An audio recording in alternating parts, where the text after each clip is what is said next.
লম্ব বৃত্তাকার চোঙ right circular cylinder for class 10 exercise 8 question number 4 একটি ঘরের বারান্দায় 5.6 ডেসিমিটার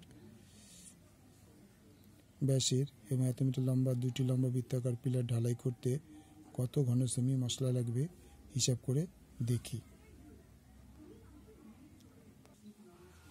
44 into 0.04 into 2.5 বর্গমিটার।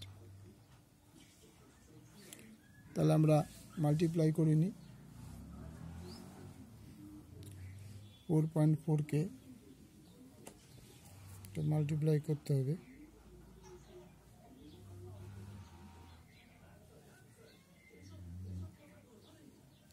(44 into 0.04 into 2.5 4.4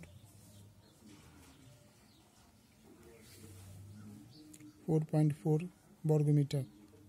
4.4 বর্গমিটার আমরা গুণ করে 4.4 বর্গমিটার পেলাম। তাহলে সুতরাং দুটি পিলারের পার্শ্বতলের ক্ষেত্রফল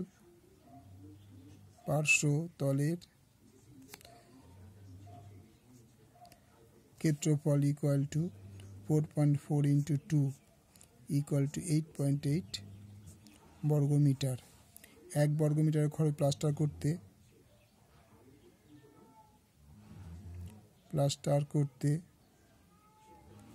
1 বর্গমিটারের খরচ 1 বর্গমিটারে খরচ ইকুয়াল টু কত টাকা? 125 টাকা। সুতরাং প্লাস্টার করতে 8.8 বর্গমিটার খরচ ইকুয়াল টু 125 into 8.8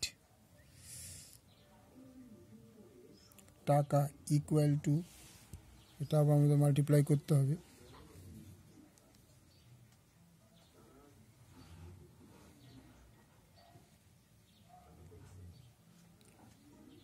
8.8 into 125 1100 টাকা। 1100 টাকা। তাইলে বোঝা গেল যে প্রতিটি পিলার পার্শ্বতলের ক্ষেত্রফল 2πr ছিল, তাই মানটা বসালাম। বসিয়ে তোমার দেওয়া হলো 4.4 বর্গমিটার এক একটা পার্শ্বতলের ক্ষেত্রফল। তাহলে দুটো পার্শ্বতলের ক্ষেত্রফল ছিল, তাই 2 দিয়ে গুণ করা হলো 4.8 বর্গ মিটার। আচ্ছা, পার্শ্ব প্লাস্টার করতে 1 বর্গমিটার খরচ হচ্ছে 125 টাকা। সুতরাং 8.8 মিটার বর্গমিটারের খরচ হচ্ছে 125 into 8 into 125 into 8.8 টাকা ইকুয়াল টু 1100 টাকা। ওকে, ভালো লাগলে লাইক করবে, শেয়ার করে সাবস্ক্রাইব করবে।